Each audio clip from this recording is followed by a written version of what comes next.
Teach me some melodious sonnet sung by flaming tongues above. Praise the mount I'm fixed upon it, mount of thy unchanging love.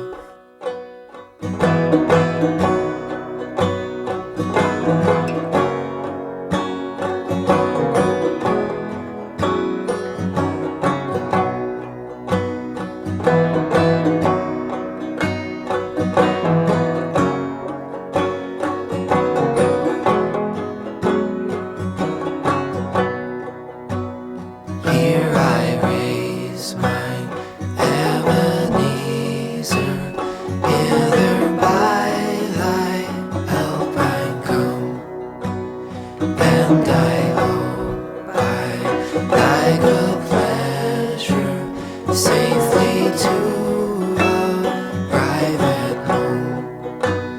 Jesus sought me when a stranger, wandering from the fold of God, He to rescue me from danger interposed His precious blood.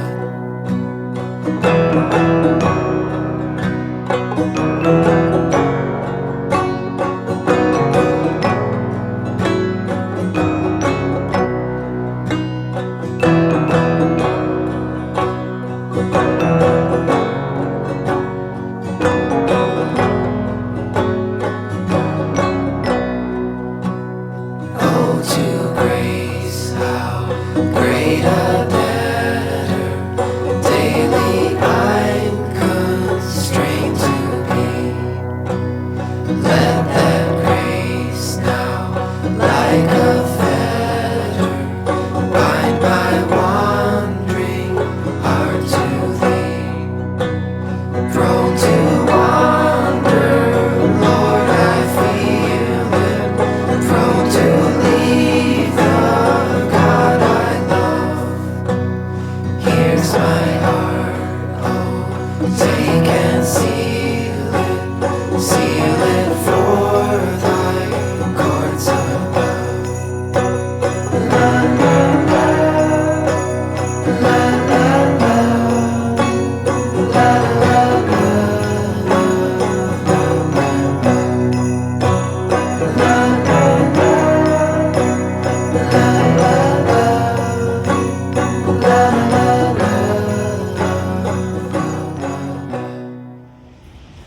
Good morning. For anyone who hasn't met me yet, my name is Dave Martin. I'm the new associate pastor here at Pilgrim. One of my first assignments that I've been charged with is to be the man on the street here for WPLBC, and we're asking the important question, what would your promised land look like?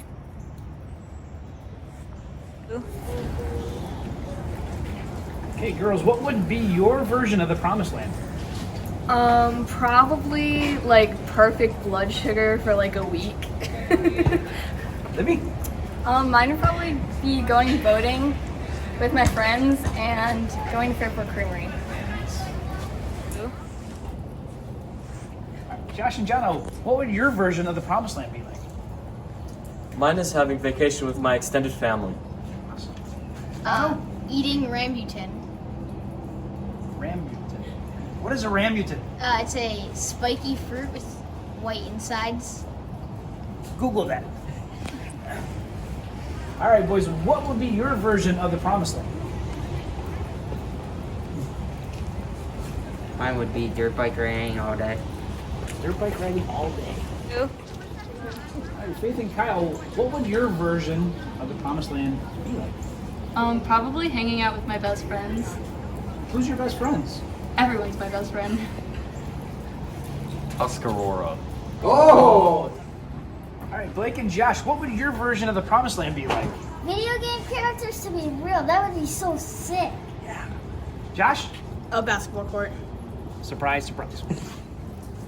All right, Cooper and Grady, what would your version of the promised land be like? Probably just to be sports everywhere. Sports everywhere. Lots of food. That's a good answer. Susan and Rhonda, what would your version of the Promised Land be like? Right here in Menor with all these kids. Mine would have something to do with fresh air, something sweet, and my family. Family and here in Menor. Dave and teens, thanks so much. Dave, we welcome you with open hearts as you begin your ministry here at Pilgrim. We're so excited to have you on board. It's neat for us. Dave has a background as a fireman, just retired from Menor Fire, and we thank you for your service there. And his work as fireman gives him a really neat and interesting perspective on things. He's great with every age, and we're really, really blessed to bring Dave on as our associate pastor. So thank you again, Dave, and be looking for Dave more and more as our video series progress. So I told Jan that I would be willing to do the video for the children's time from this site if she would promise to go swimming in one of the little caves back here behind me after. She said no promises, and I said, well, this is about the Promised Land. Come on here. So about promises, God gives this great promise to his people. I'm going to give you this land, a land flowing with milk and honey, and also barley and wheat, figs and dates, and many other special foods. A land of plenty. And it's pretty interesting listening to the kids what they would think of when they think of the Promised Land. I know for me, it involves a lot of times Canada, but also this great country that we're in, and also food, special foods that we love. For Jan, it's places and relationships. And this is one of those places that she loves, Big Creek. And she loves to go creek walking, whereas I prefer skipping stones. But we come together and we do the things we love, and we are overwhelmed by God's amazing creation.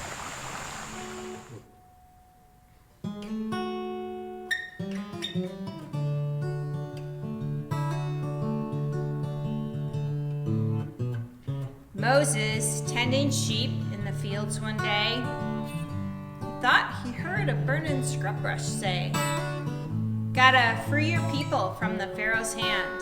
Gotta lead them on to the Promised Land." Well, Moses knew that God was talking to him, so he set off to Egypt with a vigor and vim. And Moses bugged the Pharaoh, and he bugged him and he bugged him until he got his people free. He used real bugs. Yes, indeed, ow, ow, he got his people freed. Ow, ow, ow, ow, ow, ow, ow, ow.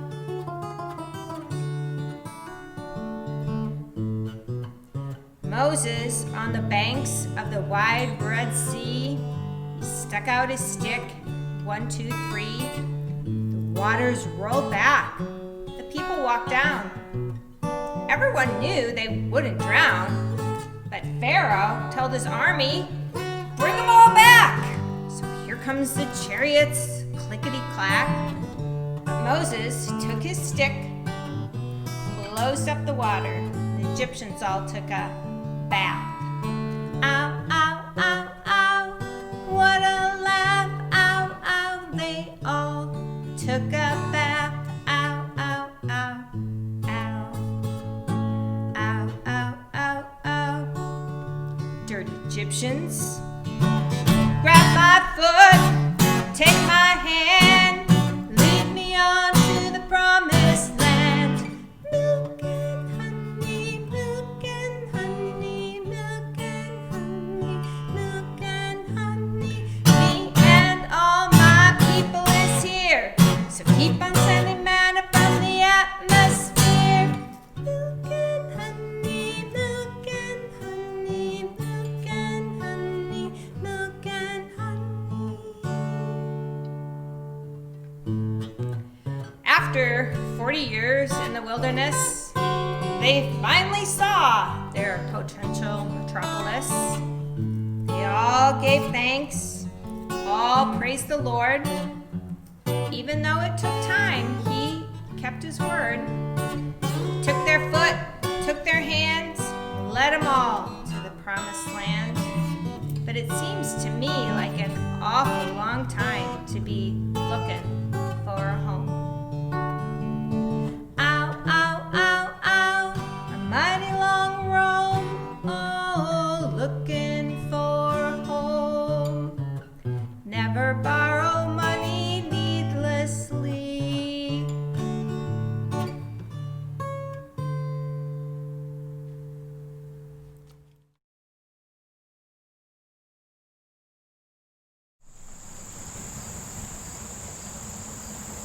Jan and I are back at Big Creek at Liberty Hollow. This has become a treasure for us during the quarantine. This is sort of our, as I would say, promised land during the time of summer and the beauty of nature. And although we've been kind of putting on hold, we've decided to come down and spend time here hiking and skipping stones and so forth. And I think about that promised land a lot and what it must have meant for the Israelites as they fled Egypt and went into the wilderness and then spent so much time in the wilderness waiting and going in circles in the wilderness, thinking about the promised land and what it would be like. It was called the land of milk and honey, and they were on this journey to Canaan, which had been promised to Abraham and was a land of milk and honey. It was also a land of other things. So first of all, to me, the perfect spot would include some skipping stones. To Jan, it would mean lots of walking in water and creek walking. To the Israelites, they had this promise. In addition to milk and honey, and I thought when I picked this up that this might actually be a pomegranates, but I guess according to John O'Calzada, it's actually a mango.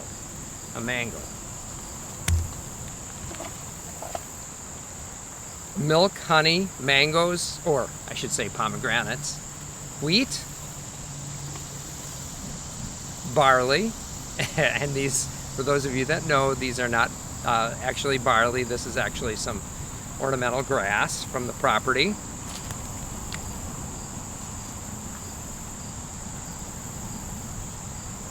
Some figs, some dates, olives, and last but not least, grapes. This is a land flowing with abundance, and keeping a promise. So I have come down to rescue my people from the hand of the Egyptians and to bring them up out of that land into a good and spacious land, a land flowing with milk and honey, the home of the Canaanites, Hittites, Amorites, Perizzites, Hivites, and Jebusites, from Exodus chapter 3:8. And God explains his rescue of the Israelites, and that he's bringing them to the promised land, this great land that will have to be occupied. There will be a conquest and an occupation. 40 years have passed from the time of the Israelites and one great water adventure crossing the Red Sea as Moses put out his staff and miraculously the sea was parted and the Israelites walked across on dry land and fled from the Egyptian army. Now the Israelites have spent a great deal of time in the wilderness and they're about to cross over the Jordan River. How? But they're about to cross over the Jordan River into the promised land, and they can see Jericho, and they can recognize the trouble that awaits them, but the joy and the excitement and the fervor that grows as they think about going over the Jordan River and into the promised land. Spies have been sent, they've returned, they have a new leader, and the Israelites have wandered, and wandered. They have proven to be, as God said, a stiff-necked people. But God has been a long-suffering, forgiving, and gracious God. And how well we know that, because we too so often are stiff-necked. And God is faithfully, a God who forgives, who practices mercy, and is a long-suffering God. The chosen people have received the laws, multitudes of laws, the 10 Commandments, laws that govern civil, ceremonial, moral, personal aspects of life. They receive the law and they could be a well-ordered society. And they desire to quit the wandering, to stop the wandering, They've been a nomadic nation for years and years and years, and now they have this opportunity to go in, to take the land, and to develop homes and communities, and they're so excited to do that. They're so excited to do that. The promise of the promised land is right there. Moses has led them faithfully. He's made a few mistakes, but he's led them faithfully. But because of his impatience with the rock and water coming from the rock, he will only see the promised land from across the river, but he will not enter the land. Joshua, known as the one who saves, will lead the Israelites into the promised land, to conquest, to divide, to share the land. It's a pretty interesting time now for those of you who are students of typology. There's so many types of Old Testament, New Testament types of Christ, and to many of us, Joshua is a type of Christ. Really interesting time. To a people of the wilderness who have been fed by quail and manna, the delight and the promises are given to the children of Israel. So I'm going to turn to some passages. First of all, going to Genesis chapter 12, verses 1, 2, and 7. Genesis chapter 12, 1, 2, and 7. The Lord had said to Abraham, "Go from your country, your people, and your father's household to the land I will show you." So this promise goes all the way back to Abram, before he was even called Abraham. And this promise is given. It's a covenant that God is giving. The Lord had said to Abram, "Go from your country, your people, and your father's household to the land I will show you. I will make you into a great nation, and I will bless you. I will make your name great, and you will be a blessing. I will bless those who bless you, and whoever curses you I will curse, and all the peoples on earth will be blessed through you." Verse 7, chapter 12, verse 7. The Lord appeared to Abram and said, "To your offspring I will give this land." So he built an altar there to the Lord who had appeared to him. Then we go to Genesis chapter 15, verse 18. Genesis chapter 15, verse 18. "To your descendants I will give this land, from the river of Egypt to the great river, the Euphrates." From Genesis 17:8 to chapter 24, verse 7.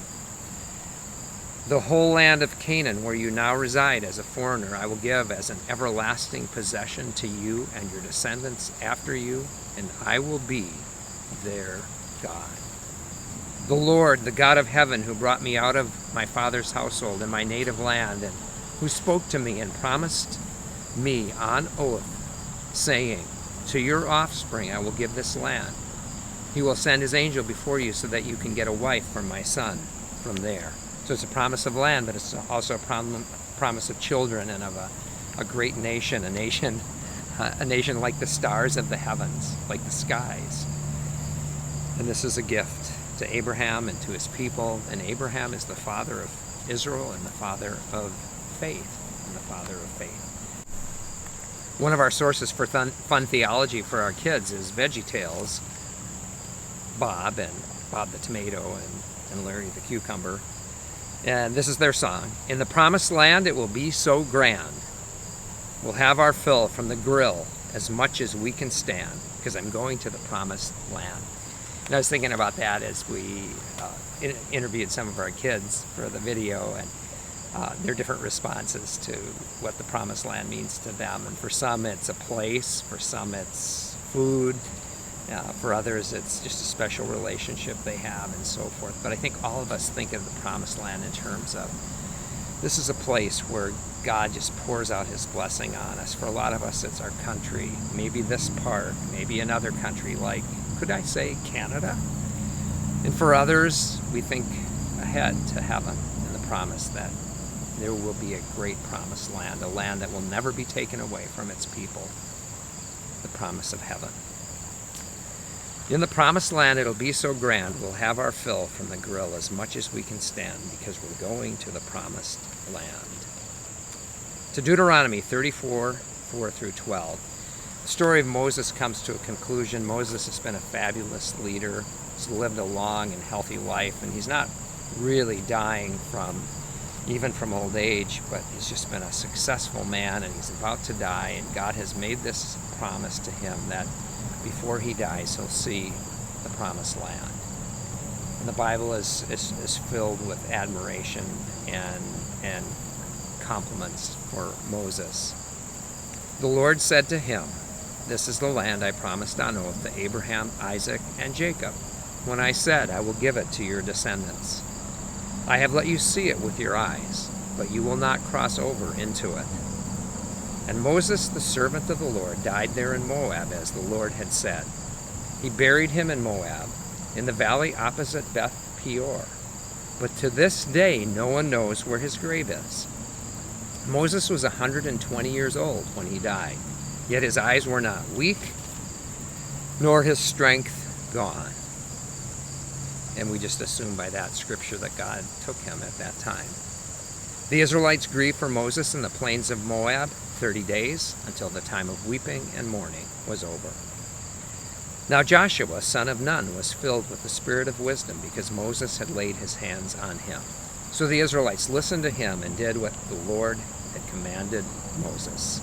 Since then, no prophet has risen in Israel like Moses, whom the Lord knew face to face, who did all those signs and wonders the Lord sent him to do in Egypt, to Pharaoh and to all his officials and to his whole land.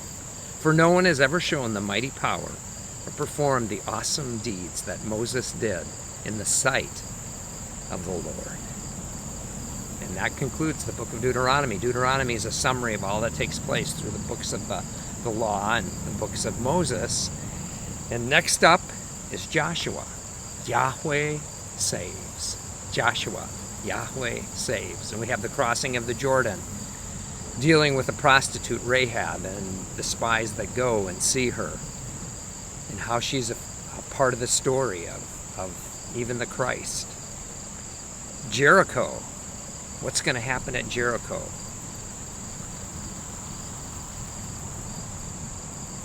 Joshua fought the battle of Jericho. And then the conquest and portioning of the land, all done through Joshua. And the word from Joshua and to Joshua is, be strong, be brave, for the Lord thy God is with thee.